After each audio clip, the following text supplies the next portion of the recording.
Target hardening revisited. So, from conversations I've had with people in person, there's a bit of a misunderstanding on what I mean by target hardening. It doesn't necessarily mean making ourselves the hardest person in the world to have a scrap with. It means making a lot of hard work for somebody to actually try to mug us or attack us. So, target hardening is putting a fence around your factory. You're making the factory harder to break into. It's locking your car at night and making sure the windows are up. Target hardening, from a burglary point of view, would be if you leave your car, you park it under a light, so it's clearly visible. It's putting your valuables out of sight in the glove box or under the seat. Target hardening is not walking alone through the bad part of town at night. It's not walking alone with a lot of jewellery on display. It's not walking away from the ATM counting your money in front of you like a moron. It's target hardening would be the day after Christmas or whatever, not filling your social media with pictures of the brand new 60-inch TV you've got. It's making sure that you protect yourselves and keep a little bit, privacy is the key here with this. Don't advertise what you've got. Don't advertise all the things that are in the room or in the office. Make sure the car is parked where you can see it, or at least where it's on camera or under a street lamp. It's making things a little bit more difficult for the bad guys. The key here is that the bad guys don't want to actually work for it. The harder they have to work for it, the less likely they are to do it. So if there's two bags and they've got 100 grand in each, and one bag is on the other side of the room, and all you've got to do is get out of the chair, walk across the room, 100 grand. The other bag is at the top of Everest. Which bag are you going to go for? It's still 100 grand no matter which bag you go for. We're going to go for the bag across the room. Why? Because it's closer and it's easier, it's less work. Exact same thing with the bad guys. So if you lock your doors at night, if you've got a burglar alarm, even if it's not a real burglar alarm, it's just the box. Statistics show that if the burglar alarm box is on the house, burglars tend to move on. They go somewhere else. With ourselves, with our own personal safety, it's again not walking through the bad parts of town by ourselves. It's not walking around with your phone out in front of you on speaker. Multiple reasons this is wrong. One, you're advertising the phone you've got. Two, you've got it extended in front of you so it's very easy to snatch and grab. Three, you're literally announcing your plans to everyone in earshot. Four, it is phenomenally bloody annoying to everyone else around you. I've mentioned this in clips before, but if people walk past me on speakerphone, I join in the conversation. Probably shouldn't, it's probably going to get me stabbed at some point, but it's what I do. So don't walk around like that. Don't walk around obviously with your cash in your hand, as I've seen people when they're walking towards the takeaway, they've already got their money in their hand, or they've got the money in the hand for the taxi already. You don't need to pay a taxi until you get to your destination, so the money shouldn't make an appearance until you get to your destination and the taxi stops.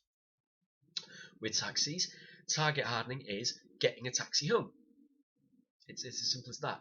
If it's it's walking where it's well lit, where it's well populated. I know for a fact I've mentioned it in other videos. If it's absolutely paramount that you cannot walk the long way home where it's well lit and well populated, and you absolutely need to be there so quickly, you need to take the shortcut through the dark area where there's nobody watching, then why didn't you book a taxi? It's as simple as this. You don't ever wish for people to be attacked, obviously, but I am starting to lose sympathy for people who are getting hurt because their stupidity is putting them in dangerous situations, especially when the information of how to stay safe is out there for free. So if you absolutely know you're going to need to take the shortcut, order a taxi beforehand. Okay, I've ordered a taxi before now when I've been on the platform in Chester train station. I've ordered the taxi to pick me up when I get to Tamworth train station before I've even left the station in Chester. So before I've even left my leaving point, I've already pre-booked a taxi to pick me up at my destination. So if you're in the same city, or if you know it's 10 minutes before you need to leave, there's no excuse for you not being able to book a taxi. Go as a group, go where there's lots of people. Recently in Chester again, it's come up. Vernon Road or Vernon Street, Bellevue, the Bellevue pub, Garden Lane, all these places. There's this area of where the students live, where there's attacks happening, where a single guy seems to be rushing and charging at women between 3 o'clock in the morning and 3:30. So with this knowledge, if you're a single woman walking in that area, don't be there at between 3 and 4 o'clock in the morning by yourself, right? Grab hold of people that you recognise from the area and walk with them. It's not having your headphones in, not having the hood up, because there you've taken away your hearing and you've taken away partial sight, so it's much easier for someone to attack you, rush up on you. I've mentioned in the ego clip, but please get rid of this unfounded idea that you can fight. I would put money on that you cannot fight as well as you think you can. I've gone over this in other clips, but it's worth remembering. It's worth mentioning again. There's a difference between martial arts, match fighting, and self-defense. This idea of I can defend myself, again, that ties into the ego. It's going to get you hurt. Target hardening is about being aware. It's about carrying yourself with confidence and awareness that it's probably best to not tackle me.